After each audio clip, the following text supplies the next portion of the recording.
So Joe doesn't even know we're live right now, but we are live. And I want to thank all of you guys for tuning in. I get an opportunity to sit down with one of my buddies today.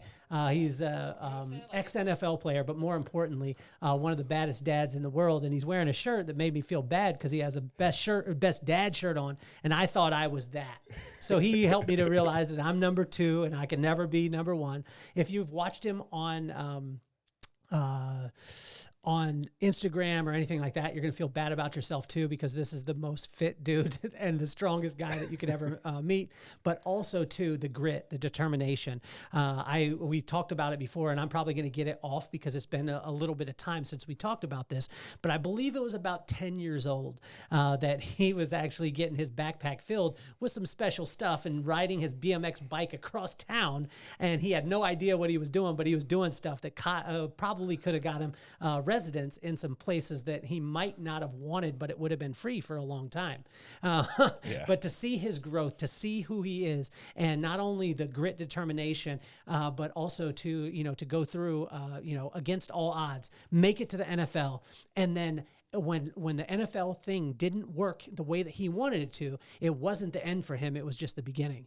And it started him off on his entrepreneurial journey. And he is here today. I believe we were trying to figure it out. I think it was about episode 10, 15, somewhere around there. And we are on episode 509. So it's been that long since we got to be able to connect. It is my honor, my pleasure to bring to you, I think, one of the grittiest dudes that you'll ever meet in your entire life, one of the baddest men, and the guy who will make you feel bad about your morning routine, Mr. Joe Shumpert. So let's get this party started.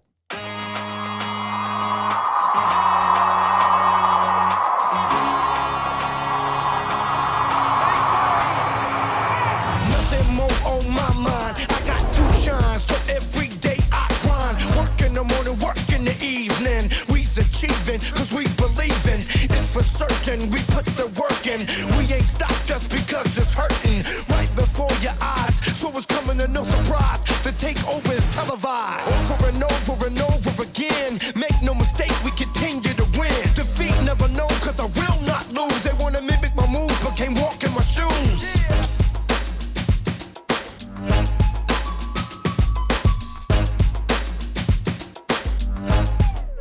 And we're live. We're live. I might be a little blurry. He's Joe is in focus all the time, and so we were looking at it. It was July 2020. July 2020. What month are we now? September. Mid-September. Mid-September, almost end of September. I've been waiting on this. 2024. 2024. Was it 10 years old you were riding the bike? It's about 10 years old. About 10 years old. 9, 10. Okay, you were getting your backpack packed. It was Lunchables. Was it Lunchables that you were getting it packed with? Not for me. What was it? It was dope. Okay. Yeah, dope. And carrying it from one place to another from my dad and my dad's friends. Okay. Did you know at the time? I knew it was something that I wasn't supposed to have because I couldn't look in it, right? They told me not to look in it. Did you drop off and then pick up? Yeah. Okay. Yeah. So both times I was told to get there and back. I had 30 minutes, remember, to get there and back. Yes. So I'm Were like you GT sweating? Performer. Were you sweating? GT Performer? Remember. I think that there should be some sort of sponsorship, right? Because GT Performer, that was a gangster bike right there. It was a great bike. My buddy Will and I were talking about dyno, and dyno. I like that too. We both had dynos. Yeah. I had a dyno. I got it on layaway. Did you get the GT Performer on layaway? Negative. No? Negative. They bought it for me. Oh. They actually took me to this place called Paul's Bike Shop. Okay. In El Monte. Uh-huh. And that's where I got the bike. And I just remember they said, pick any bike you want. Because they knew they were going to be packing them Lunchables for somebody else. Exactly. Okay, so this is 9, 10 years old. You're doing this stuff. But you can't look in. Did you ever look? No. No, you just took it. No. Picked up. Yeah. So you take the Lunchables. Take the Lunchables, deliver them. Deliver. Pick up what they gave me because I had to wait outside, So Okay. I waited outside. I went in, gave the backpack to them, and they gave me the backpack and told me to take it back. And so they filled the backpack. You just gave them the backpack, and then they filled it back. You just took it back, and you were good. Yeah. So This was incredible because I was just talking with my buddy James Dixon. Big shout out to him. One of the number one, I would say the number one motivational speaker in the world. Yeah. This guy is unbelievable. You have to meet him. I was just telling him about your determination and grit because most of the time when someone has an upbringing that way, they go on the negative side. They're like, oh man, the world's against me, all these things. But you seem to turn it like almost like introspective and then put it into your performance. Let's start with high school. Yeah. So again, I did have that kind of a mindset at first, right? Where the world was like crapping on me, right? And I felt like the world was against me and why my mom had to go and why my dad was in prison and, you know, why was I born poor and all that stuff, right? Yeah. I did have that kind of a mindset at first and understanding that I was the one that was in control of that. When did you understand that though? That's a big understanding. Were you angry? Absolutely. Okay, so you're angry. How long were you angry until it switched around? Because sometimes, I mean, God has a tendency to smack me in my head. Yeah. Like he smacks me upside the head. He gives me some circumstance. Yeah. I don't pray for patience anymore. It hurts. I don't know if I ever told you this. I don't pray for patience because he gives me the opportunity to exercise patience. Yeah. That's never a good thing. No. I don't want that. Because you have to step back, right? You have to take a step back and realize what are you getting into, Yeah. right? And that's like for me, that was my biggest thing, right? Is understanding that I say this a lot, right? It's like I don't pray for a lighter load, I pray for a stronger back, right? So it's like I have to constantly do that because sometimes I do revert back to my old mindset, right? Where it's like, oh, why is this happening? They just don't want me to make it, like, you know. With business, it happens, right? And then understanding that, like, at 15, when I emancipated, I had to become my own adult. So it was either I can become my own adult, which matured me way faster, right? Going through YA, doing those things, it matured me a lot faster because I had a chance to look at things from a broader point of view. Was the YA a choice for you? Negative. No? It was from the Lunchables. Okay. That's what we're going to call it from now on. And as far as parents out there, beware of the Lunchables. Yeah, Don't be giving your kid Lunchables. No, don't get them around Lunchables. So it went from the backpack part until like at 15 years old, you're probably providing some Lunchables of your own. Yeah. So like, it was at 12. Okay. I started doing that part, right, where the delivering them wasn't good enough. Okay. And we touched on this a little bit. Was it because you weren't making enough money? No, it's because I was greedy, right? And Okay. and you want the life that you see the people who are giving them to you have, right? Yeah. It's like they come in with the lowriders and the lowrider bikes, and you know that's You where just I had was the from. GT Performer. You had to Yeah. step it up. Yeah, had to and step it's it like up. that wasn't appealing to me. Okay. You know, and What was the first car that you saw that you were like, that's it? Like, I got to have that. a Regal? A Regal. It was like an '89 Regal. Did it have spokes? It had everything. Did it have- 13-inch Daytons. Hydros? Yeah, candy apple red. It was Yes. nice. Isn't it amazing that if you had that car now, your lady wouldn't ride in it with you? Negative. She would not. She would not. No. And we probably wouldn't ride in it either. No. We would be like, and your son would be like, Dad, what are you doing? She'd be like, But at the time, I remember having a 71 Corolla station wagon, and I wanted 50 series tires on it. Yeah. I wanted big spokes sticking off the side, and I'm so glad that God didn't bless me at that time. I wouldn't have been able to handle it. Yeah, I mean, and I wouldn't have wanted to handle it because that car would have looked idiotic. You know what It's like the stuff that we see now and the stuff that we do. Yeah. Now it's like, ooh, you know. Yeah. You know, and I tell like my son this all the time. It's funny because I go, I forgive I say sorry to all the people I called old at 40, right? It's like, ooh. And when you talk about 50, it was ancient. Yeah. You know what I'm saying? And now I think about, how old are you now? Yeah, 39. Man, are you 39? 39. Dude, you are young. I could be your dad. Yeah. I could be your dad. My family's from Utah, so Yeah. I mean, I would be an old dad. You know? No, it's amazing there, you know, to see what you've been able to do in that short amount of time. Yeah. So let's fast forward. Like you know, you went through high school, you got your focus on everything like that. Everyone's dream is to go to the league in whatever they're playing. Yeah. But 99.9% of the people that are saying like Do not. I'm going are not. What's the difference? The extra. I What's think the it's the extra? extra you do, and your attitude, and trying to put yourself in the right position. Yeah. And again, it's like it's what are you gonna do to put yourself above somebody else, right? Okay. And are you there for yourself, or are you there for like the show? And and that hurt me a lot too, because I was there to make money, to change my life, but it kept dropping me in these positions to Yeah. where I wasn't able to stay on rosters and things like that, right? Because I wasn't there to entertain. I Yeah. was there to make sure I wasn't poor. Yeah. And that was like my only like thought process through the whole thing was I don't want to be poor. And, and I think we talked about that a little bit. It's like my only fear was being poor. Yeah.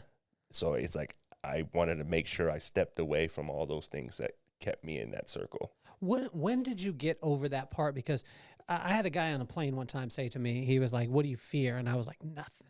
Yeah. I tried to act like I was a bad man. I ain't a bad man, but I got big friends like you, so I could be a bad man. But he was like, "What do you fear?" I said, "Nothing." He said, "Why you do what you do?" And I said, "Because I used to live in a 1-bedroom apartment with 5 people. I ain't never going back." Yeah. And I started to get into it, and he looked at me and he was like, Fear. And I was like, and he said, if you're led by that, you'll never get what you truly want.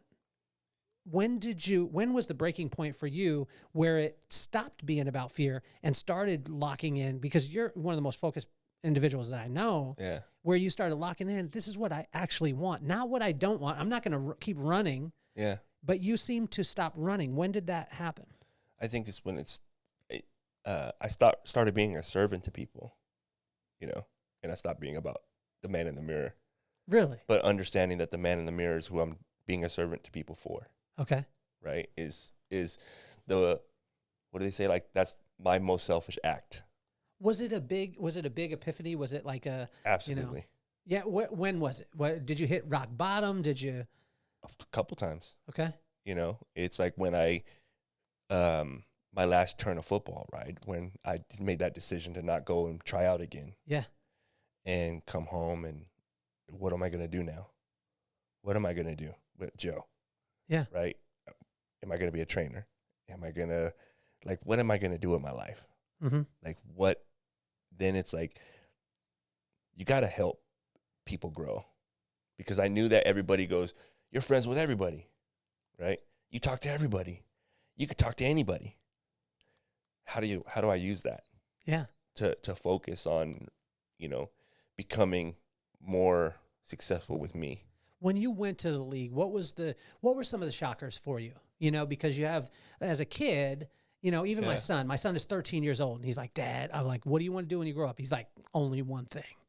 I'm going to the league, Dad." And I'm like, "Yeah, but let's talk about other stuff." He's like, "I ain't talking about anything else. I'm going to get you a chain. I'm going to get me a chain. Yeah. I'm going to get," no, he said, "I'm going to get you a chain. I'll get me a chain. I'll get Mom a chain." And then he just paused. And I was like, wait a second. And he showed me the chains. Yeah. Like, his chain was huge. Yeah.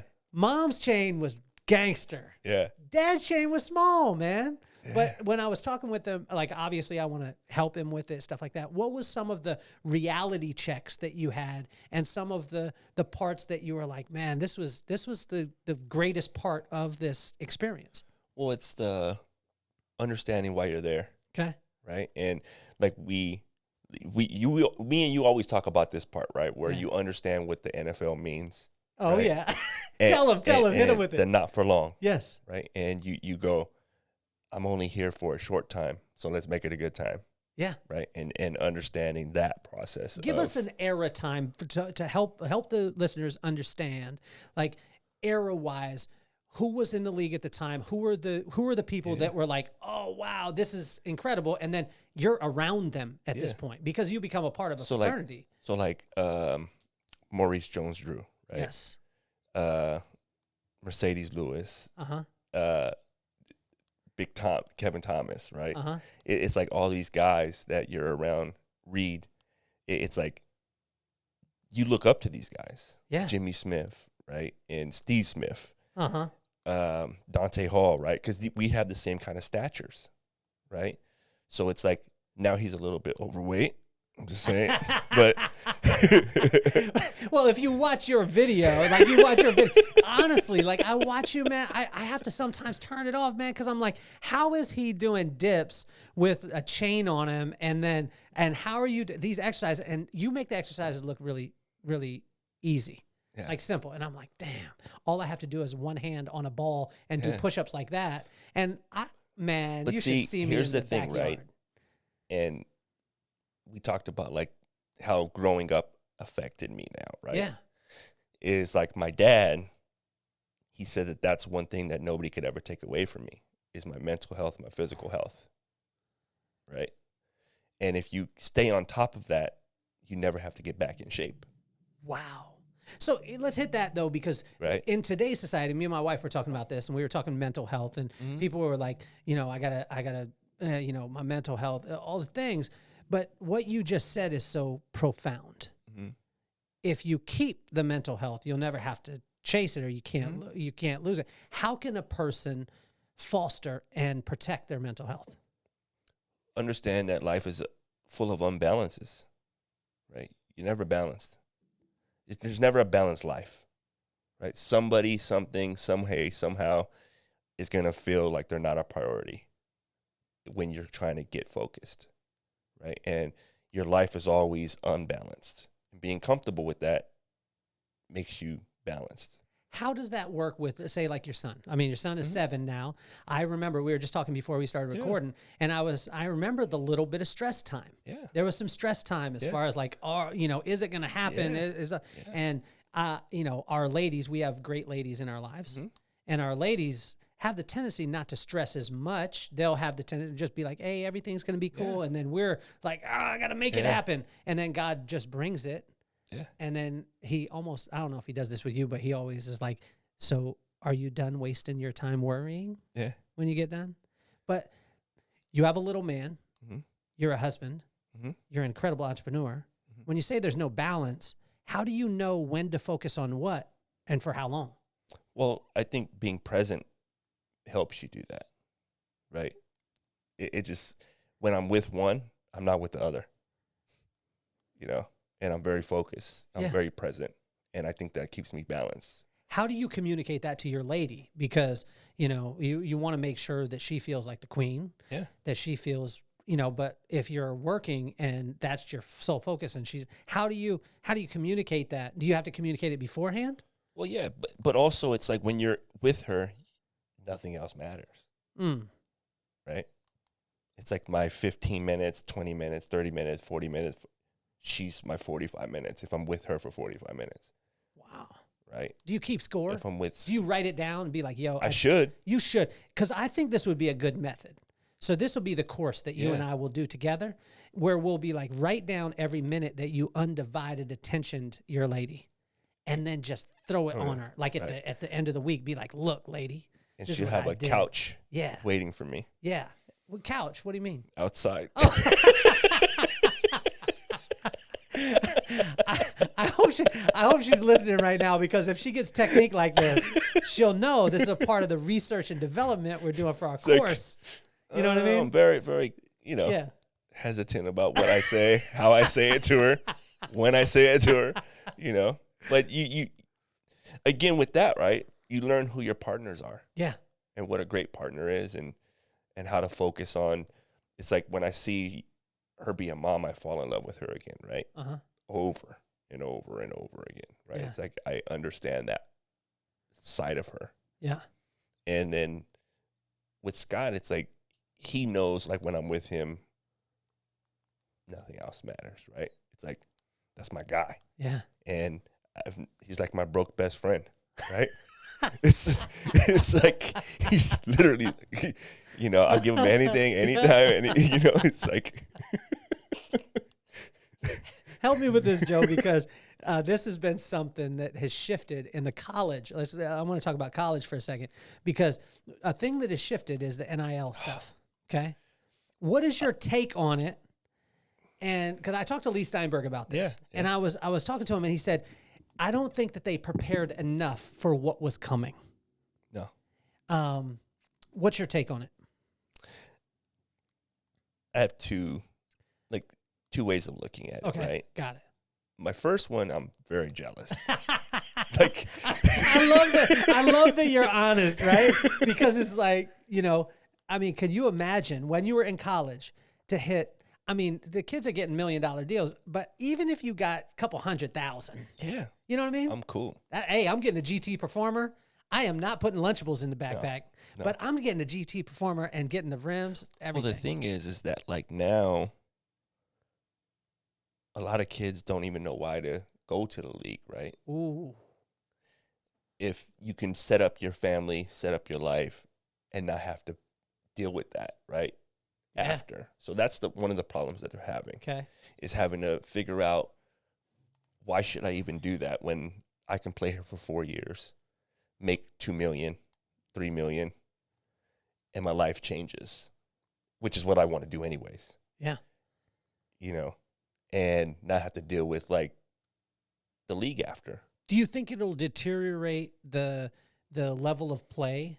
I mean, we're not seeing it right away, but do you think it'll deteriorate the level of play because the NIL is just going to get bigger and bigger, and the more it's exposed, because college football makes billions of dollars, and the more and more the kids get paid, like you said, if I could not take the punishment, because you took punishment when you went to the league, you really hit. You take punishment. We really hit. Like crazy. We really hit. So help me with this, because I know you're going somewhere with this, because help me. It's I just feel that now they protect their investments, right? Like we're investments. Well, you were talking about a guy that was he was a hired murderer, which was Reed. Yeah. I mean, when I say murderer. Right. So, I get it. You know what I'm saying? Like, Ed, I apologize. Still come on the show. We're going to talk about the Titans when you come on the show, not the Ravens. But I'm saying, like, that was a murder. You didn't go across the middle on that. Him, Leon Landry, right? Yeah. You don't. Those are guys. Brian Dawkins, right? BD. Like you don't. They're just things you don't do. Yeah. And those are the three guys you don't do.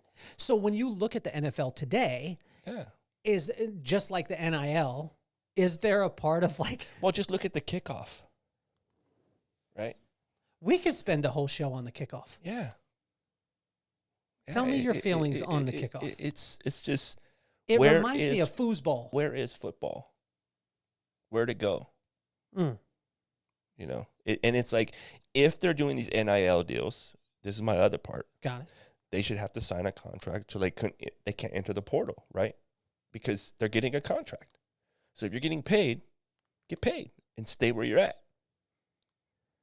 What do you think it's going to do to college football with the portal, the more and more? Because it seems like now, if a kid, if a kid is maybe not playing or not happy, bam, they're going into the portal. Right. And then it's free agency in college football also. Right. And again, it's like they shouldn't be allowed to do that.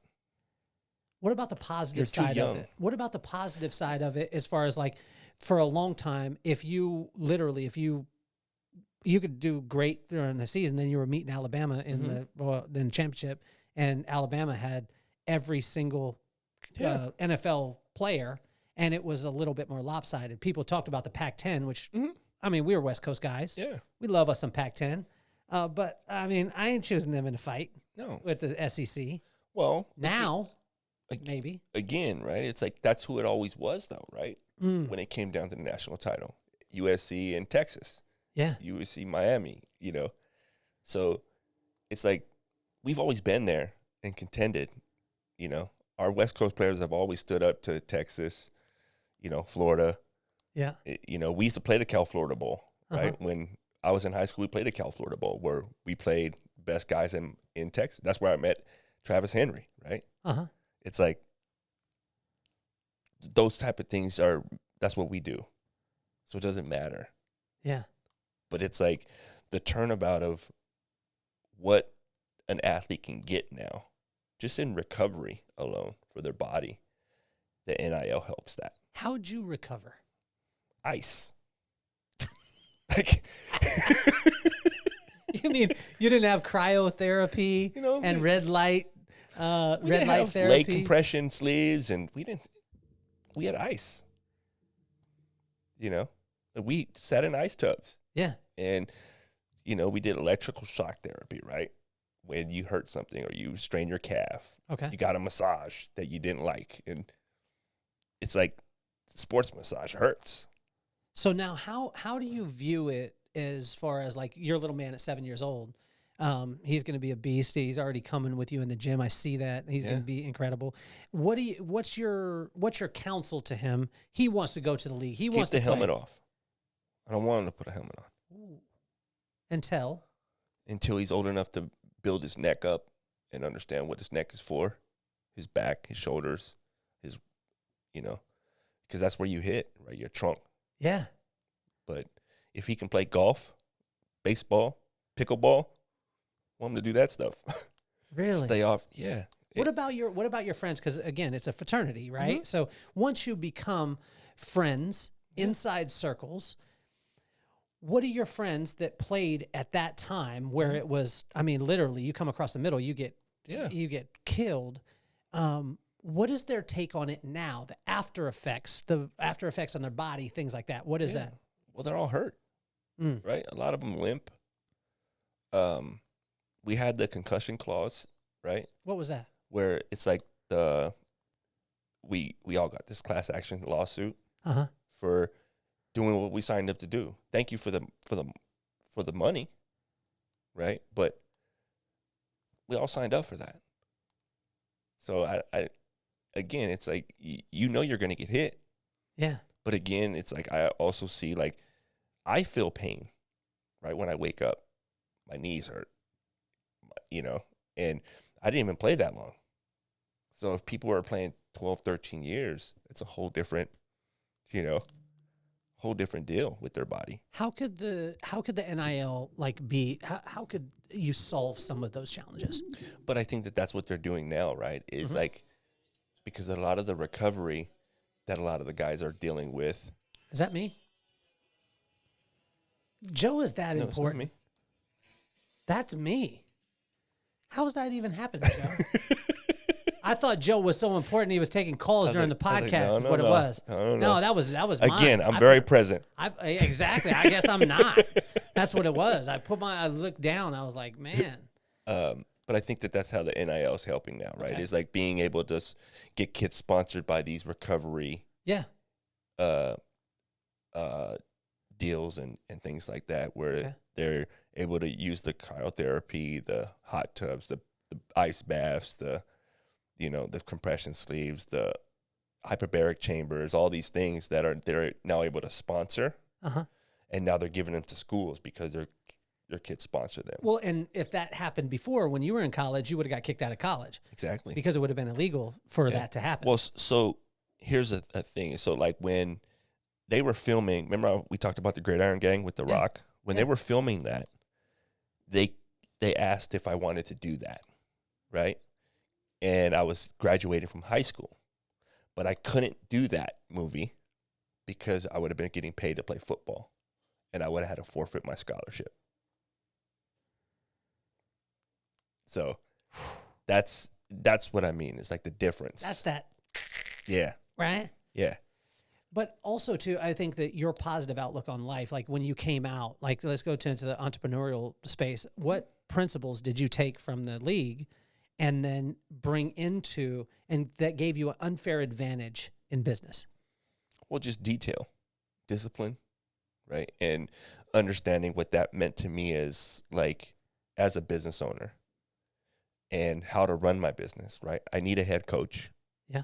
But I also need an offensive coordinator, defensive coordinator, coordinator assistant, a GM, right? So it's like, and then you need players, then you need practice players, right? That do the grunt work because you need those guys and you need to appreciate those guys, right? So you need to pay them well, but you need to they need to know that everybody has a role and what role do they play? Because without them, we don't have a team. But how do you communicate that in a business where, obviously with you being the head, you being kind of the star, sometimes when you have people in the organization, they start looking at the star and saying why does, and this happens on a team too, Why does that guy, let's take Dak for instance, Mm-hmm. just gets paid guaranteed $200 million, drops 2 games and lays 2 eggs? I love to talk about this Yeah. because I don't like the Yeah, Cowboys no, at all. yeah. And I think the Titans are the greatest of all time. Even though they're 0-3, we're going to go 14. We're going to go 14-3 this year. I want to call the shot right now. But like when you have a person, let's call it a Dak for all my Cowboys fans, he gets paid, and you're like, man. And then how do you keep dissension from happening inside of a company? So for me, it's knowing that I do everything I'm telling you to do. Right. And I can do it without you, but I can show you that I want you to do it with me. And I think that's what changes how I ran a company from other people, right? It's like, I'm going to get down. I'll outdig you. I'll connect you, right? It's like doing plumbing. It's like, anything you want to do, we can crawl under a house together, because I still do that today, right? Yeah. I still crawl under houses, still crawl in attics. I'll still like put a water heater in. Like, it doesn't matter what it is, right? So it doesn't matter that if I do it, you got to do it, right? And I'll do it without complaining with you. How do you find good people? You don't, right? If they're there, they're there. And then you're going to create a system for them. Wow. Right? Because a person that fits in your system will already have his own systems in place on how he works, how she works. How do you see it? Like, this is one of the biggest challenges when they call it the Great Resignation. You know, people say, "Oh, COVID changed the world." I don't believe that. I think that people lowered their standards. Yeah. Right. And so they're like, "Oh, well, young people have changed. They don't want to work." No. They will work when you hold them accountable to that. Like when I have my son, which I'm probably not the greatest at, but you know, when I have my son and I'm like, you know what, just take a day and just chill. Yeah. And I'm like, that's his whole life. Yeah. But when I do that, he's going to chill. But when I say, son, get up, come with me out in the garage, we got to do some work. At first he's like, Dad, are you kidding me? But then when I stay on it, the kid is in and he's organizing, he's taking pride in it, all those things. Yeah. I just believe that it's holding them to the standard. And a lot of times what I found is people are just afraid to hold the people to the standard. Well, I think that's the problem with success, right? And a lot of people fear success because they're afraid to be held accountable and be held to a higher standard. And they're afraid of the consistency that it takes to be successful. And so a lot of people rather fail. You know what I mean? You mean a person would choose to fail, right? Or stay mediocre. Yeah. Because when you take another level, it's another level, right? I preach this to Scotty daily, right? It's like the more responsibility you get, the more privileges you have, the more responsibility you have, right? The more privileges you have, the more responsibility you have. But how do you take that and transfer the grit? This is the $1 billion question. Yeah. Scotty isn't getting his backpack full on a GT Performer across town. How do you take and put the type of grit that a Joe has and you transfer it on to the next generation? Well, you have to create those hardships, right? I think that's the hardest part about. What's the hardest ship that you've created lately for him? It's him understanding that it's okay to fail, right? That's why you put him in sports, right? Because if you don't, right, it's going to take the kid to punch him in the mouth before he realizes that he has to be humble, right? And be like, oh, okay. Because you can't talk to everybody how you want to talk to them. You can't, it just doesn't work like that, right? So it's like I tell him that all the time. I was like, one day you're going to get popped in the mouth, right? It may not be by me, but somebody's going to do it if you keep talking the way you do, right? So it's like he doesn't talk to anybody rude, but it's like when people don't have hardships, it takes a lot for them to create those, right? You got to create those hardships, right? It's like he's not going to never feel what a food stamp feels like. You know what I mean? He never is going to feel what a welfare line feels like if it's up to me, right? But he will know that he has to work because at a certain age, he's going to start working. Yeah. And it's not going to be 15, 16. It's going to be 11, 12, 13. He's going to start working with me, right? And understanding what he has to do. It's like right now he gets allowance, but it's not for doing stuff at home. It's for school because that's his job. Like, you're supposed to keep the house clean, bro. You live here. You know what I mean? You're supposed to do your dishes. You use them. Yeah. I'm not paying you for that. You know, school, that's your job. That's where you got to be focused. That's where you got to put your best into. And it takes a lot of, you say, grit, right? To get through the day and not mess up, not be a talker, especially at 7 years old. How did you choose how much the allowance was going to be? So we've done it 2 different ways, right? So I've done a compound allowance with him, where it starts at 50 cents, and then it ends at like a $10. That's a hell of a compound. Yeah. So I want in. Starts at $50. Can 50 I invest? cents. Can I invest the 50 cents and get the $10? So it's like, but if he messes up and he skips the thing, it goes back down. So he understands how, like, he has to stay consistent. How does it compound? Break so this it's down. 50 cents. Got it. 50 cents turn into $1. $1 turns into $2. $2 turns into $4. If you $4 do what? turns into $8. If you do what? So daily. So it's like 50 cents. The next day it's $1. The next day it's $2. The next day it's $4. The next day it's $5. The next day it's $10. Wow. Right? And that's the end of the week. And that's the end of the week. That's some gangster stuff. But like if he messes up, it just starts over. Have you ever been like, you messed up, but you still get the $2? Of course. How many times? Of course, a lot. I'm a sucker. You know, Cheryl's the beast. Cheryl's the beast. That's what I was getting at, man. Hey, do you guys have a dog? Yeah. Okay, don't get 2. You have 2 dogs? We have 1. Yeah, don't get 2. Yeah, I won't. I just got and he's expensive. Dog. He's like a money shack. Yeah. So what's it with the cuisine that the dogs get now? What kind of dog? He's better than I do. Did you get a test tube dog? Standard poodle. You did. You got a standard poodle? Does it have an English accent? Bro, it should. It looks as much as it costs. Royal. Like, do you get it cut? Like, do you have the fro on it and no, the little balls on the tail and everything? No. Are you sure? No, Can we fact check this, Joe? You can. We can. Yeah. You keep it scruffy? No. No, Cheryl keeps it clean. Yeah.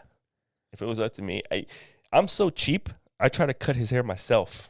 Oh, dude, that's a dad thing right there. And Cheryl goes, no. "Oh, geez." Oh, geez. She came home. I was like, I'll surprise you. You know. How long did it take you? Oh, like almost 2 hours, dude. Because I didn't want to cut him. Yeah, his and they ears, don't. I didn't want to move. You know, he didn't move though. Really? He didn't move. He stayed there. He's real calm. And what kind of food is he eating? Is he eating that stuff out the fridge? Oh yeah. No. Yeah. Like the real food. Like it's like a bag. His food comes in the mail. Yeah, Cheryl. I'm so glad that my dad is not. Yeah, Cheryl. My dad is in heaven right now, but my dad is yelling at you right now, Joe. Not me. Feed the Yelling dog at some Cheryl. Purina. That's what my dad. No, But I'm doing the same thing. We're buying this designer food. Yeah. I went in and I listened to a conversation at the pet feed store. I thought I was on Saturday Night Live. Lady was like, "I've been giving my dog salmon." Yeah. But his stomach is upset, and she's like, "Oh, salmon! You should definitely go on a diet of goat Chicken. and lamb." And I was like, "Are you joking? Is this the conversation we're having right now?" And I said it to the ladies, and I said it was like Saturday Night Live, and they both looked at me and they just scoffed and just moved on. Well, it's like yesterday, I saw a lady walking with her dog, and the dog had shoes, right? And I'm like. PETA is not going to sponsor the podcast. Just want to let you know. But you know, it's yeah. You know, tough and then the crazy thing is like sometimes me and Cheryl think different about pets. Okay. So it's like, is she really easy on the pets and strong on the little man? Yeah. Or is she strong on the little man and easy on the pet? Which no. Yeah. Strong on the little man, easy on the pet. Dude, we have the same wife, dude. Yeah. And it's like and I love the dog. So like I love the dog. You love him, but you're strong on him. For me, a dog is a dog, and that's what I had to deal with, right? It's like because of again how I was raised. How were you raised? To where like pets are pets. Okay. They're not family. Yeah. So I'm changing that because Scott doesn't see it like that, right? Scott. My son. Oh, okay. I thought the dog's name was Scott. I was like, no, his name is Blaze. His name is Blaze. Yeah. Okay.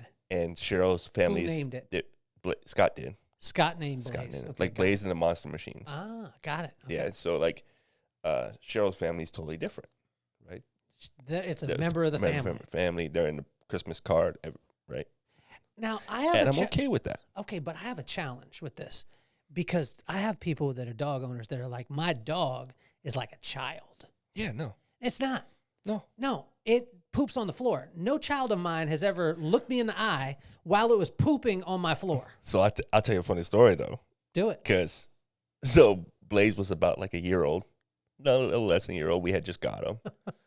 And he was like in the backyard and he pooped. And then all of a sudden Scotty runs in because he was like 2 at the time. And Scotty's like, I pooped with Blaze. And I was like, we're like, what? And we walk outside and like Scotty pooped in the backyard with Blaze. And I was like, oh, geez, he really did poop, you know, but he had a big old smile on his face. Yeah. You know, like, I guess he did it. and I was like, okay, Yeah. I'm glad you pooped outside and not inside though. I'm saying, man, because But- people will tell me that. And then it's generally people without kids that say, oh, my cat or my dog is just like a person and it's like a baby. Yeah. I'm like, no, it's not. No, It's not at all. at all. And again, this is where like because Cheryl doesn't think that, right? But it's like her baby because Of course. right? It's like her baby and the cat's like her baby. And me, I'm just like, well, I'm not spending $8,000 on if they need surgery, That's what I'm saying. right? So Do you have a limit, like in your mind? Do yeah, you have a but limit I have a where wife. you're like, So the that's limit true. means nothing. Okay. But I'm saying it's just you and I. You know what I mean? No one's listening to Yeah, this. my limit you is know? like $1,000. $1,000. Yeah, Anything like- over 1,000. But see And again, you're right? limping It's for the like, rest of your yeah, but it's like when I see Scotty, it's like I know for sure that I'm not gonna have no control over that, Yeah. right? Because I know like Cheryl was just like get it done, and then she'll talk to me about it later. Do you still go old school? Like, because how old your dog now? Almost 4. Okay, so I mean, you're in the good kind Yeah. of gooder. That's a Yeah, word. gooder. Gooder Yeah. stages. You're in the gooder Public school, stages. public Yeah, school exactly. vocabulary. I got you. We meet in the middle, Cal. How'd you know I didn't go to private, man? I could have went to private, dude. They use gooder too. It's a new thing. But did you rub the dog's face and pee? Oh no, You didn't? Man, I'm old school like that don't that. work. I still think it worked. I'm like, if somebody rubbed my face in pee that I just Yeah. did on the carpet, and I had a pee goatee, I would be like, I don't know if I'm gonna do that again. You know what's crazy is with Blaze, I can say that he's never peed inside the house. What? You Yeah. have the perfect dog.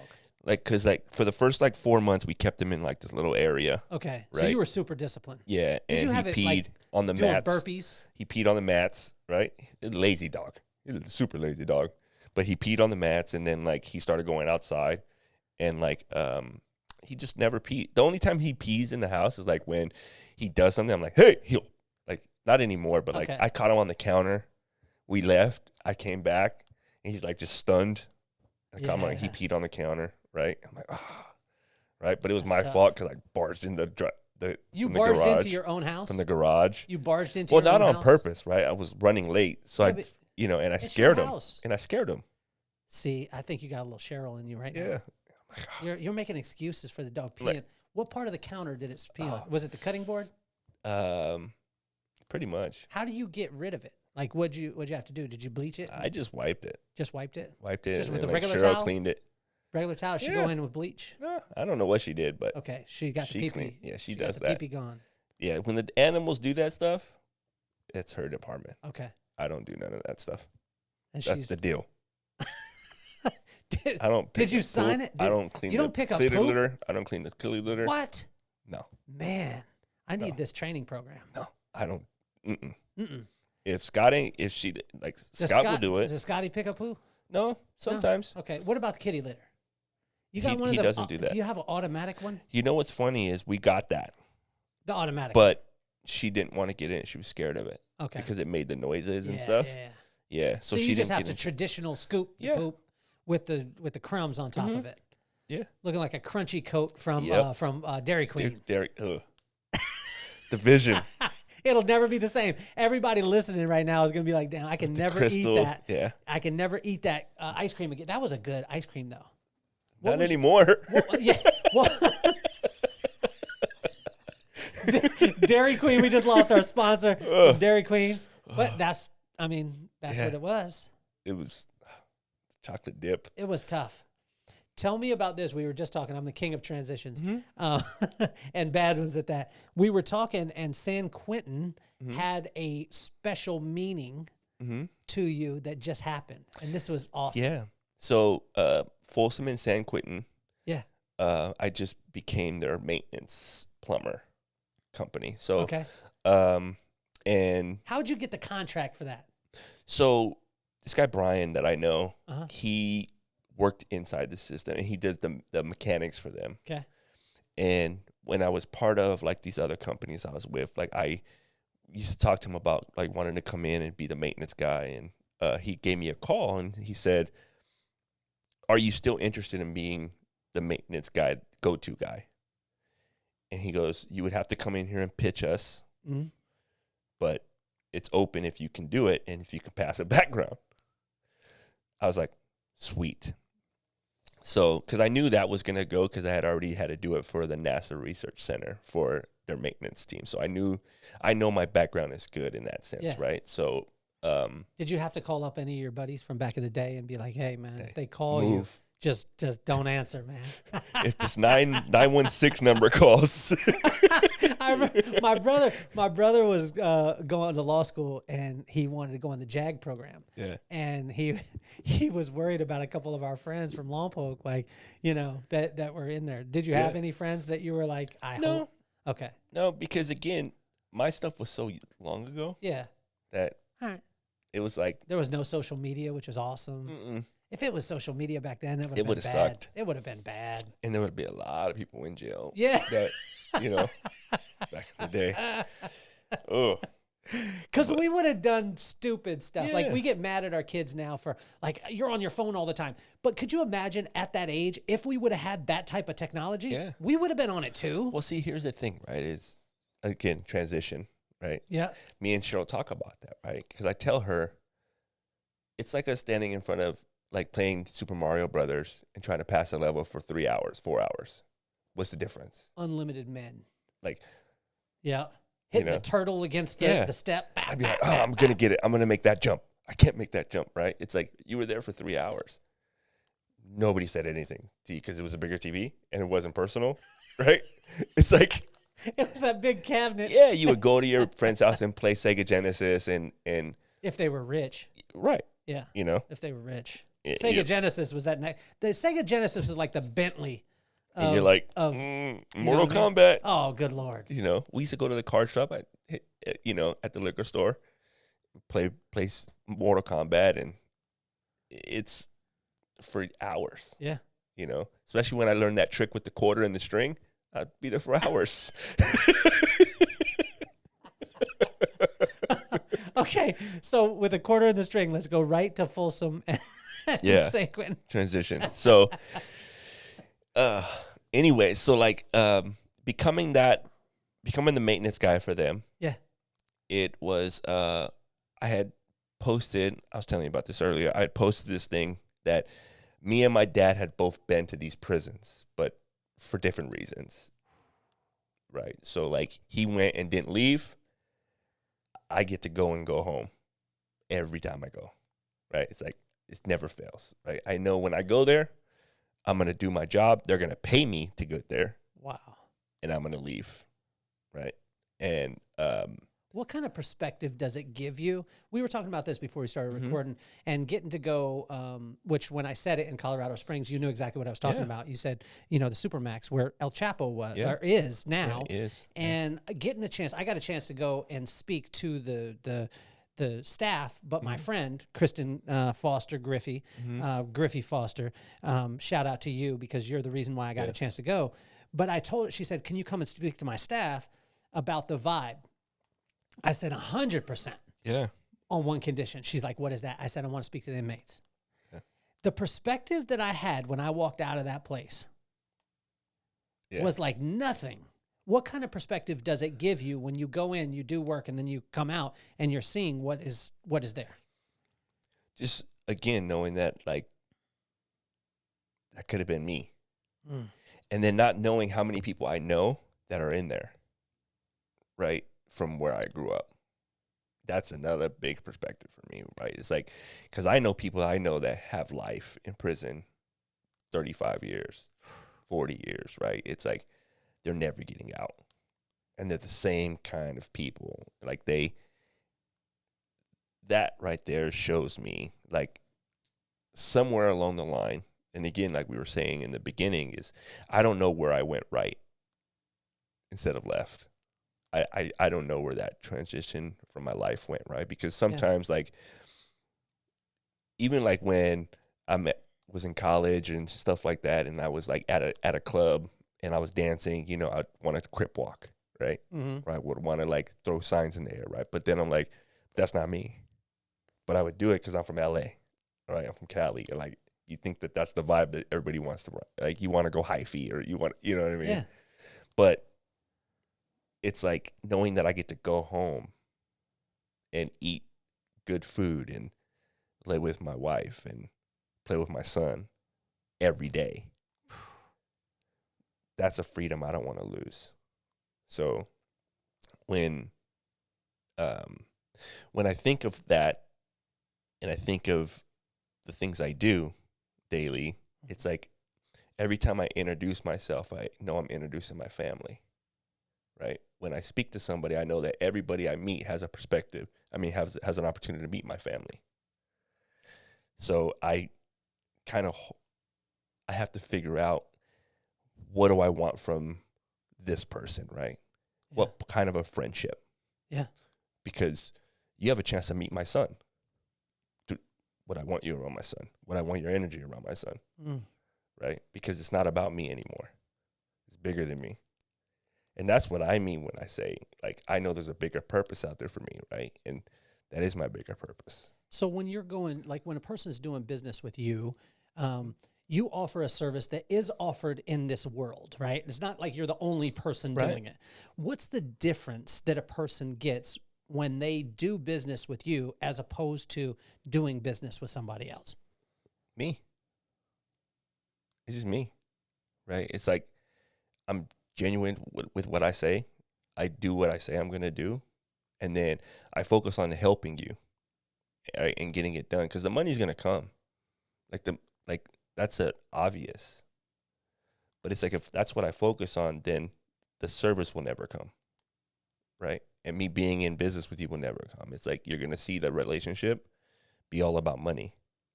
And it's like, it's just fake. What's the little details that you find that, I was just talking with a lady the other day, yesterday about it. And I was talking about is most of the time, the things that differentiate you aren't the things that are expensive. You don't have to spend much money, if any at all. Yeah. It's the minor little details of, say, like, for instance, I have a woman named Nancy that comes in, and every single time that Nancy comes in, she wants to make sure that her purse is accounted for in every place she goes. Yeah. So purse is accounted for? Accounted for. Like, she has to see it. But see, and it has to be covered. What I just did, right? It's like mirror you. Yeah. The conversation. Understanding that I can mirror her. Right? And understand what she wants. Understand what they want. And if you can say that back to people, they know that you're listening and you're engaged in the conversation and very focused on helping them and not the purpose. Right? Because if you're not present, you won't be present. How can a person foster that presence? Because it's not like, I mean, you said it early on that you were sometimes blinded by anger, right? How can you shift that, which is you're focused on your anger, then you were able to take that and you focus on something great. How can a person foster focus? Like I'm teaching Scotty right now, right? It's like, what good comes out of anger? None. You know, controlling your emotion, a lot comes out of that. You can see a big perspective. Yeah. And you can see how people really react, and watching other people get angry by you being calm. I get a kick out of that. You know, that's like when Cheryl hates it because I can operate well in chaos. And I think that's, again, from how I grew up. You know, I can see somebody literally like get murdered, right? And it doesn't bother me. And that's something I had to grow into, understanding my emotion, and because I don't want Scotty to not have no emotion. Mm-hmm. But that helps me a lot with how I determine, like when I walk into a boardroom and, you know, there's 50, 60, 70-year-old white men looking at me like, do I feel like the center of attention? I hope so. But how do I deflect that, right? And make sure that I'm the center of attention in a positive way, right? Because they're going to ask me questions that I may not know the answer to. So how do I do that? I study, I learn, I read, I engage myself, right? And I'm in the moment. But that helps a lot with just trying to figure out, I can't get mad at the situation. You know, like if I'm wrong, why am I wrong? And I look at it, right? It's like knowing I can't react all the time. I got to sit back and then talk, figure it out, right? It's like I look at then why don't I just do this? You know, instead of going, well, I don't know, you know, when me and Cheryl argue, it's never an argument because I just, all right, well, let's try it this way. And she hates it, right? Because let's try it your way. You know, I'm not going to fight you over it. Yeah. If that's what you want, right? It's like, because there's no winner if we're on the same team. So, and then that comes a lot with getting people on the customer base that you want, right? It's like, I'm not fighting against you. Uh-huh. What do you want to do? Is most of your business B2B or is it B2C? It's a big both. It's both. Okay. So in the B2C, the business to client, what do you wish that like your client understood about your craft that would make your craft so much easier for you to perform? That I've studied and I've put a lot of time and effort into learning my craft, you know, and I'm not the cheapest, you know, but you're going to get what you paid for. Yeah. And I think that's the biggest thing for me is. What's the biggest misstep, like that a common person that doesn't understand on the plumbing side that we don't understand, and we're just like, you know, because you always have those armchair quarterbacks that will have you come in and be like, oh, well, if you just turn this and do that and do this, everything will be fine. What do you wish that those people would know, just, again, to make your job a little easier? Again, it's that kind of stuff that a client doesn't start with the client. It starts with when you knock on the door and how you present yourself, right? So it's like if the client respects you, feels a good vibe from you, your energy's good, and you're taking control of the service call, that won't happen, right? It's like when you tell, so what's the issue, right? Instead of what's going on, right? How can I help you, right? It's like, I don't need you to help me. Right? If you're not telling him to go relax or her to go relax, if you're not telling her, well, watch what I do, watch how I diagnose this, right? Giving her that confidence that you know what you're doing, they're not going to say that to you. Like a customer won't say, this is what's going on if you can't see it already, right? It's like, because you're supposed to know that. Yeah. Right? And then understanding how to put those solutions in order, right? Because it's like if that happens because they've either been screwed over or they think it's going to be expensive. Those are the two reasons why they really do those, the two things, right? They don't want to get screwed over and they don't want to spend a lot of money. So it's like, if you knock those two things out right away when you get there, a lot of customers won't even do that to you. What about the B2B side of it? What's the difference that you find in business from dealing with, you know, from your business to a client and your business to a business? So I think that a lot of it is, what do they need to keep their business running?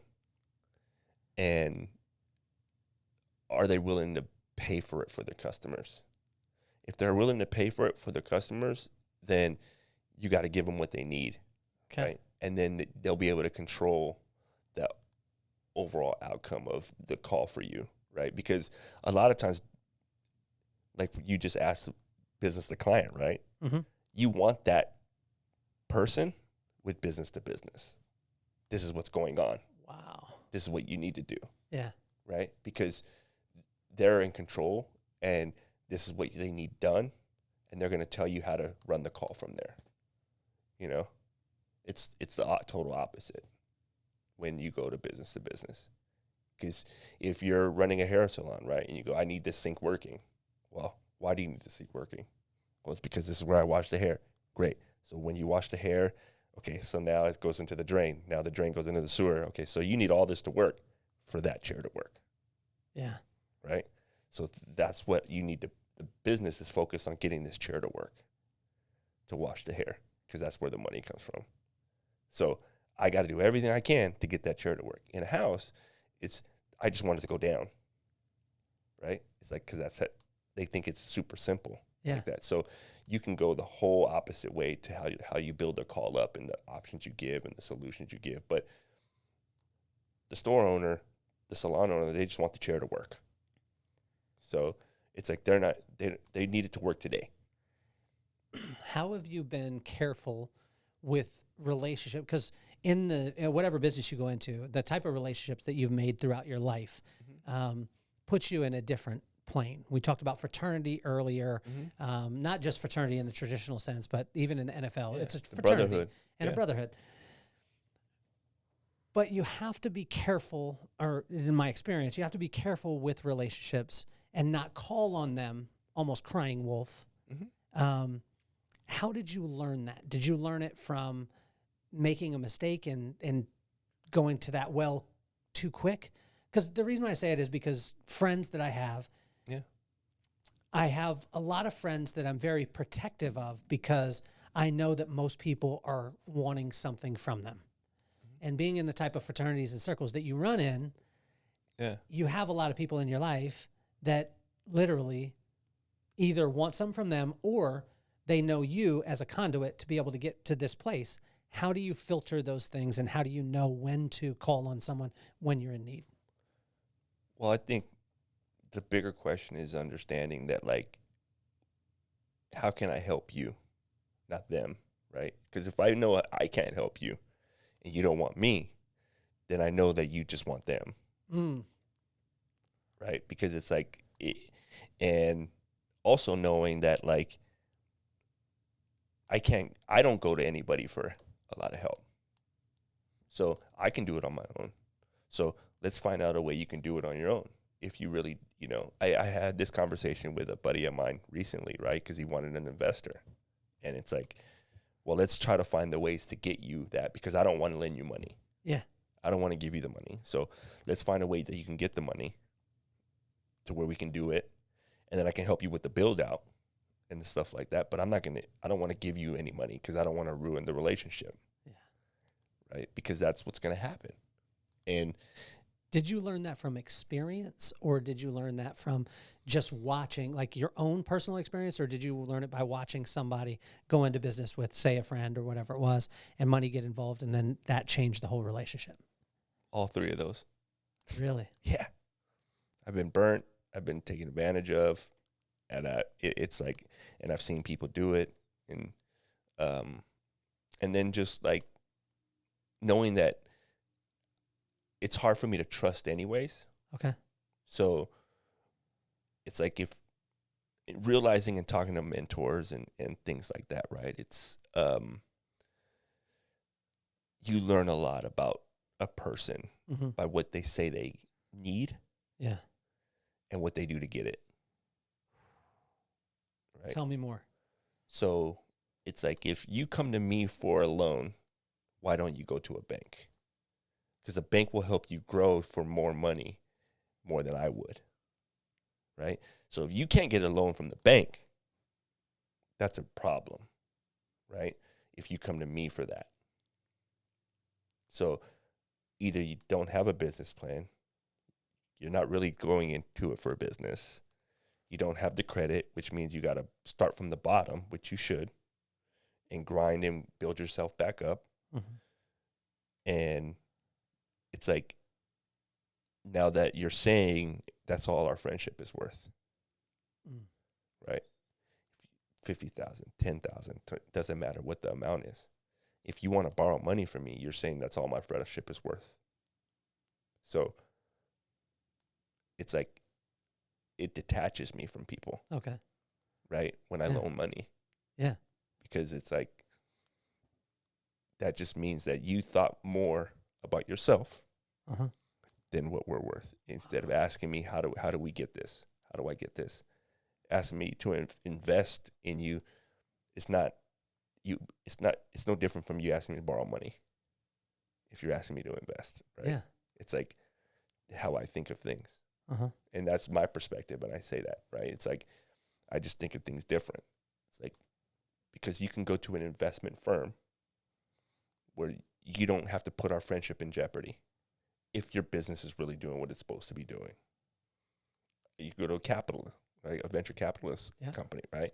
If your company is really doing what you're saying it's going to do, and there's no reason to come to me. Is there any time where a friend would come and you would say, oh, wow, you got this ducks in a row. We've done this.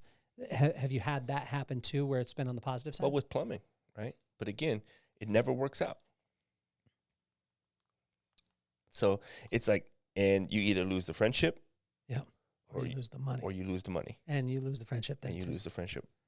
That's anyways, a tough one. That's a tough one. It never works out. They say like the worst relationship is a partnership, right? The worst ship is a partnership. It's like that's just they never work. And then the thing is because one either brings the money and the other brings the work ethic. Yeah. So one is always in a battle, right? Okay.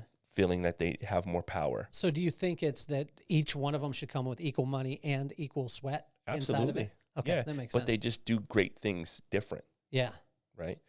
And so this is one of the things that we were talking about when you said about what do you look for in people, right? Yeah. And how do you find great people is I look for the 3 best things they do, and it's maximize on those 3 things, right? Because if you do more than those 3 things, or even 2 things, you're going to be all over the place, and you're not going to be perfecting your craft, right? So, and I learned that from football, right? It's like you run great routes, run a great route, catch the ball. You're not a runner after the ball. You're not yak, bro. You don't do yak, right? You don't get yards after the catch. That's not what you do. You catch the ball, get it first, go out of bounds. I don't want to fumble, right? It's the same thing in business. It's like if they market really well, if they interact really well, if they talk to the team really well, because there's guys who ain't in high management, right? But get the team involved, and they can bring the team together, and they can talk. They get all the information from the team and what they really want and why they're not working hard. Yeah. They don't have to be top management to do that. People just follow them, right? If you can understand that, how do you honor that craft that they have, right? And turn that into a success for your company? Because I think that's what a lot of people miss is that everybody wants a title. Yeah. Titles don't mean anything. You just burn faster, right? You just fall faster. And it's like the more and more you learn, like success is like, it's about how many people you can help by what you learn. Yeah. It's like the better you are, I think. For me, it's like my success has come from helping people grow. Wow. And I don't mean financially at all. I mean actually spending time with them. My phone is always on, and I'm always honored to take a phone call and help people through their problems. Cheryl hates that, right? But she loves it. Yeah. Because my phone is always open. Like I don't even have to know you, right? You can call and talk to me about your problems, because it's like I feel it's so important for people to have people to talk to. Yeah.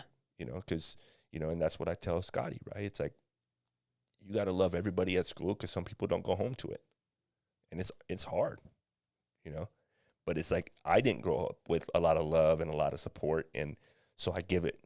Yeah.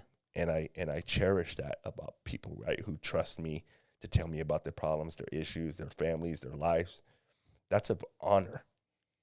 And I feel that's more important than money, right? To be able to take that phone call, right? I met a person at the gas station, right? And Cheryl still, and I talked to him, and he didn't even know me, right? And I exchanged numbers with him. I talked to him, and he was thinking about committing suicide, right? And he thanked me on Christmas Day. You know, I met him in October. He thanked me on Christmas Day about 2 years ago. Wow. You know, and I make, you know, when I walk down the aisles at the store with Scotty, right, I'm always like, hey, hi, who, you know, and he sees me do that. And he's like, you know him, Daddy? You know, no, I don't, but I'm saying hi to everybody, right? Because I think it's so empowering. Yeah. And it's to notice people and understand that, like, especially as older people get, right, they think they're not noticed, right? So I go out of my way to do that stuff because I think it's super, super, super important, you know. And that was one of the best things that, like, when I walked in here, right, 12 years ago, right, and your energy, the vibe that was here, everybody was like just energy, right? And we just clicked. And it's like, till this day, who would have thought that that day would turn into this friendship, this brotherhood, right? It's like, those are the things that I cherish and understand. It's like watching you grow, watching myself grow, watching my family grow, your family grow, right? It's like, whew, God showing off. Yeah. Right? And that's what I always write. And that's one of the things I believe, right? It's like, when God shows off, he'll let you know, right? And you're not going to miss. If you trust in what he wants to do and what you need to get done, he's not going to miss. You know, life is crazy, man. So in the midst of all that chaos, stuff like that, I mean, I thought one of the coolest things, and I said to you before we started, I was like, did you send me a bio? You said, yes, it's just a short bio, and it was very simple. And at the end, it just said soldier of God. Yeah. Like, you know, what does that mean to you? And I think I was talking with my buddy, James Dixon, right? This morning, right? Before I was bragging about you. I was talking about you guys have to meet. And he was saying there's power in a name.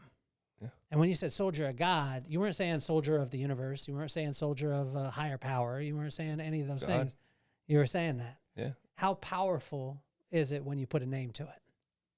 I think you understand that purpose, right? I think my purpose is that. And to keep being a soldier, right? It's like, I tell you all the time when I talk to you, it's like, keep changing lives. Keep doing what you're doing, right? It's like, because you can see the energy, right, that people give you. You can feel it. And knowing that my plan is A to B, but God's plan for me is A, B, C, D, E, F, G, H, right? And then back to B. It's like, how do you not, like, this was a big thing for me this morning. We're actually going to do an episode later on today. I do one called Inch Stones, which Inch Stones is the, corresponding proverb, corresponding day. And Proverbs 26 today was all about the okie doke. Yeah. And what a guy was saying to me is like, don't fall for the okie doke.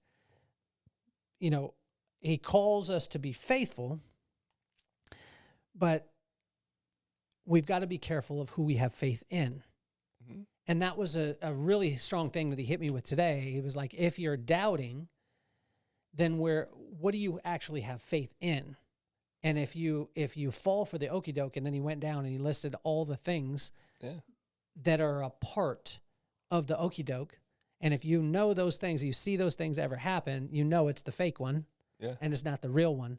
How do you know, like in you and Joe, how do you know when it's real?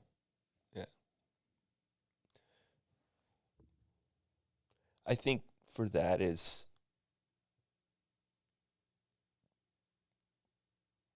my conversations I have, right, with God. And you do them out loud? Absolutely.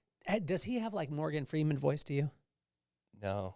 What kind of voice? He has that voice that like just goes, you need to get it together, bro.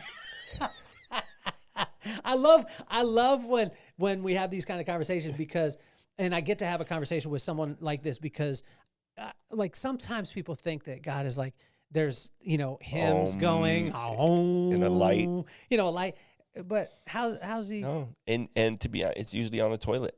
Really? Like that's when I do a lot of my soul searching and thinking. My wife wonders why I'm taking that long. It's usually it's like when I'm putting my life together, right? Yeah. That's my soul where nothing is there. No phone? No phone. No just phone. Me. Just you and God. Just me, yeah. And then God just talks to me, right? And What's the last thing he said to you?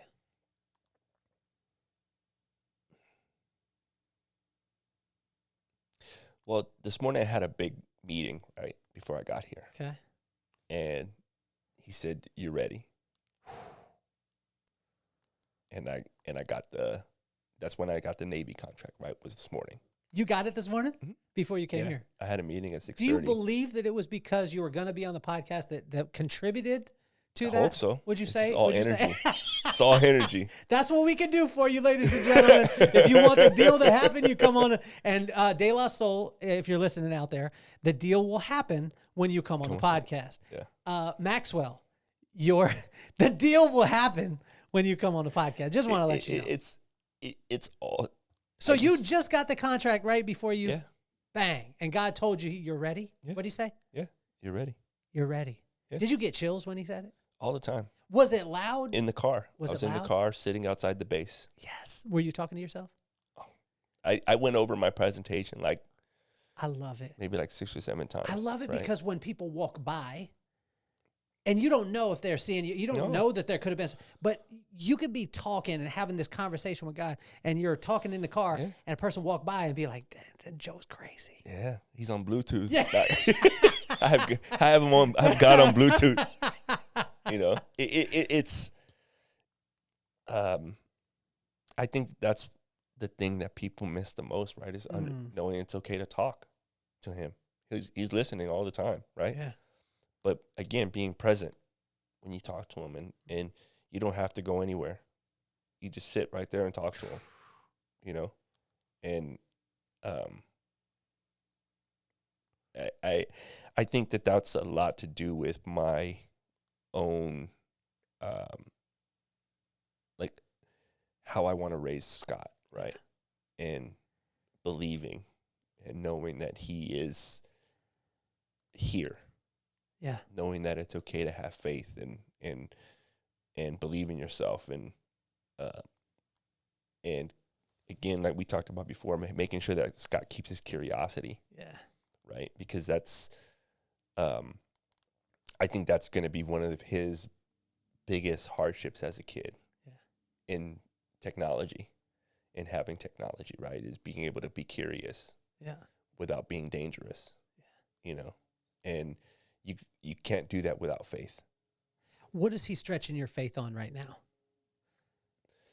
Just like, what's a thing specifically in your life, Joe, that I think we go from hope, right? Mm-hmm. So someone fosters hope in us, gives us a little bit of inkling of hope. Mm-hmm. And then when we work that muscle of hope, it gets to the holy grail, which is faith. Because it's the substance of things hoped for and the evidence of things not seen. Yeah. But there's times, and I'd like to say that I never went to this place, but there's times where I'm like, I hope this happens. And I'm like, yes, I kind of have faith in it, but I'm still in the hope stage of it. Is there a place where he's given you something that you say like, yeah, that sounds good, but now he's stretching your faith in it because it's maybe a little bit larger than what you've seen before? Well, just my business in a whole right now. It's running a plumbing company unconventionally, right? Like, it's not your normal way of people doing it. Being involved with the Navy, doing those things for the Navy, taking a step back and understanding that this one contract can change my whole outcome of how I want to run my business, you know? And it was all because of 95% because of the appearance on the podcast.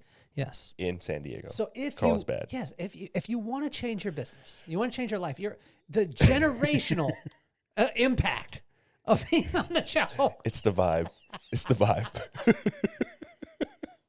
De La, are you listening? Maxwell? 68, 88 in Barcadero.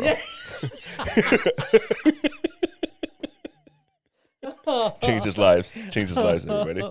Well, you know why I started the podcast, but I'm going to add Scotty into this because I started the podcast because of Maddox and McKenna. Yeah. It's morphed though as we've gone along, because now we have that show, which is like this, where I interview some of the most iconic people in the world. They all give advice to my kids by name. Yeah. Also do Inch Stones, which is 15, 20 minutes. You could take me on your walk, do a commentary on Proverbs, and we take you through 3,000-year-old wisdom. I did one the other day. You're going to love it. It was on foolproof marketing. I don't know if you got the chance to listen to it, but it was a New York Times article about Zuckerberg, Bezos, and Musk. Yeah. And they gave the foolproof marketing plan for their companies. And I tell you, like, it was unreal, like reading the article. But I took them through it, and then I got to the end, and I said that wasn't Zuckerberg, Bezos, and Musk. Yeah. It was actually Proverbs, and it was written 3,000 years ago, but you wouldn't listen to it if I said it was Bible. Well, see, here's the cool thing, right? And I tell everybody this. Yeah. To touch on that, it's like, that's one of the best business books that you can read is the Bible. If you read through it and you understand it, what it means to you, and then how it can help you in business, every book that has been written business-wise came out of that book. Yeah. Give me that one right there. Yeah. And it's super, super cool to understand that. Yeah. That has all been under my nose the whole time. Isn't it crazy? Yeah. Because I actually presented that, what I've just told you. I presented that at Secret Knock. It's the #1 networking conference in the world that you can't go to unless you're invited. Yeah. And it's a conference that I co-host with my partner, Greg Reed. And I got up and I went through the 13 points of foolproof marketing from Zuckerberg, Bezos, and Musk. And then when I got to the end, I let them know that it was Proverbs. Yeah. And it was funny because you just had the people writing. You had the people zeroed in, locked in, like it was. And then when you hit them with it, it was like, we've had exposure to this, right? Yeah. So we do that show. And then we actually did a show. I don't know if you know about it, but we started doing one called You Have to Meet My Friends, where I go live and then I call my friends randomly and they don't know they're on the podcast till they're on the podcast. Yeah. That's dope. So I want to add Scotty into this because I have every single person come on and give advice to Maddox and McKenna by name. Yeah. But I want you to add Scotty into that too. So what advice would you have for Maddox, McKenna, and Scotty? And if you could use all of their names and look into that camera over there, it would be awesome. Well, again, McKenna, Maddox, coming from Uncle Joe, you and Scotty, keep using your curiosity and keep being persistent in your overall determination to be curious and getting your point across. Don't give up on that. You know, I think that's one of the biggest things that we do, in knowing that, like with Scotty, and just that you just keep knowing that you're loved, you know, and Maddox and McKenna the same way, right? It's like the more and more you empower people around you, the more powerful you'll get. And, you know, because people are going to start understanding what you know. So I think that's the biggest thing for me.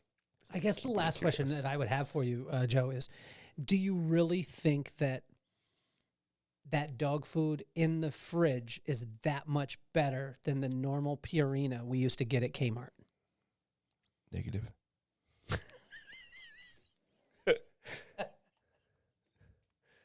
Negative. I would say that I can't stand the influencer that started that on Instagram.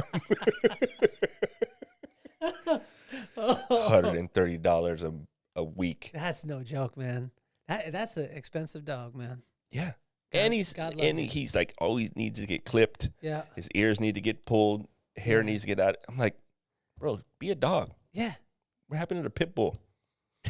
You know, can eat anything without getting sick. Like, you know, I got a foreign stomach. I need, you know. Yeah. It's like, bro, you're okay. That's you know? a tough one. But I tell you, you know, it's, and we were saying about the brands, not to segue back into that, but I wanted to touch base on that. It's like, people ask me all the time why I wear Scotty on my clothes, right? And it's because that's the brand I love. Damn. Right? And that's, he won't appreciate when he gets older, but he will, right? As he gets older, he's gonna be like, why are you always wearing my face? but I have him like on certain pairs of socks, on shorts, like, but that's the brand I love and care about, right? So he's always mixed into some of my clothes. You know. I think you're the cool thing too, Joe, is that you're the example. You're the example that people buy you. You know, being around you, I didn't know what you did when we first met. Yeah. But I wanted to get to know it. Once I got to know it, I was like, wow, this is fascinating. And then as you've morphed and as you've worked through and with the plumbing side and the company's changing and the contracts and all these things, for me, I just want to be a part. Like and it's you're the testament and the example of that people buy you and then they figure out what you do and they want to be a part of it too. Yeah. And so, you know, we'll make sure and have all the links for you with your company and things like that. And the cool thing is what I love about you and I watch, it's never you pounding down someone's throat about like, hey, come and see me on Tuesday. It's no, come and I want to contribute to you. I want to make your life better. I want to help you in any way that I can. And then if you find out what I do and it can fit and I can help you, that's cool. But if not, I still want to help you in every other area of your life.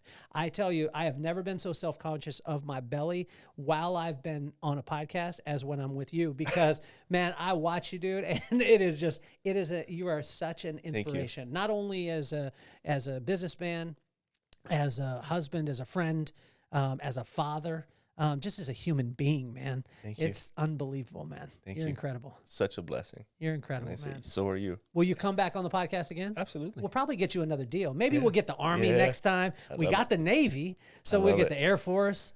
We'll get them all. Do you got NASA right now?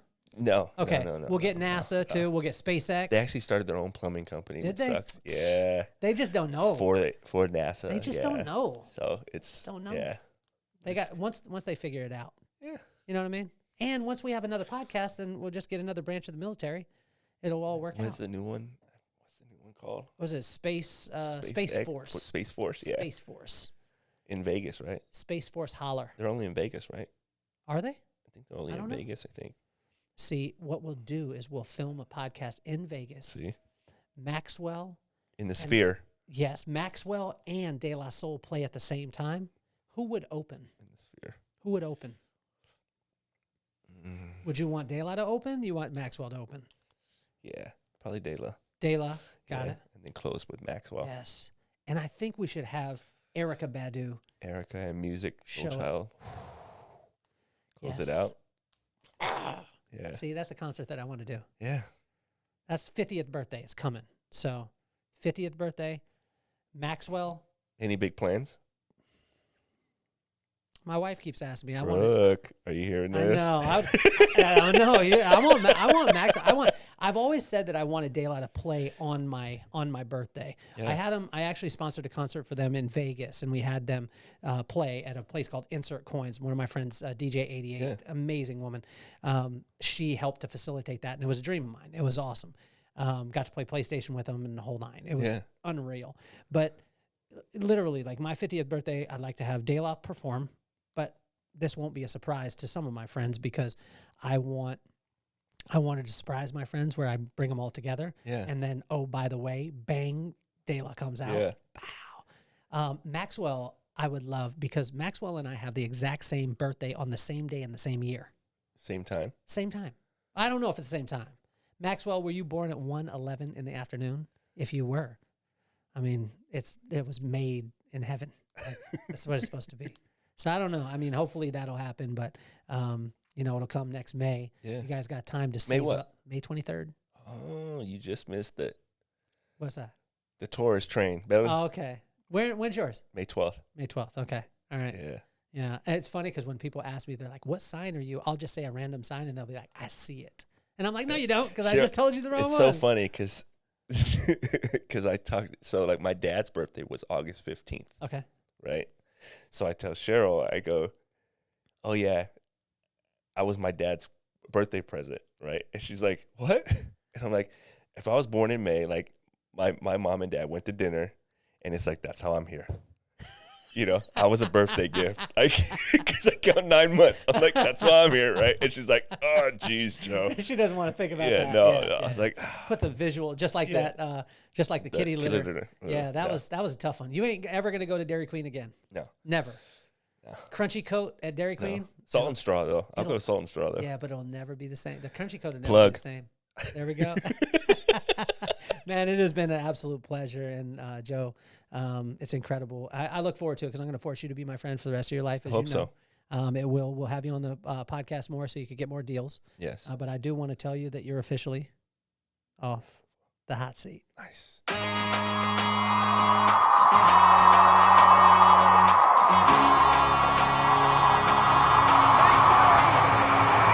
Nothing more on my mind. I got two shines, so every day I grind. Work in the morning, work in the evening. We's achieving, cause we believing. It's for certain, we put the work in.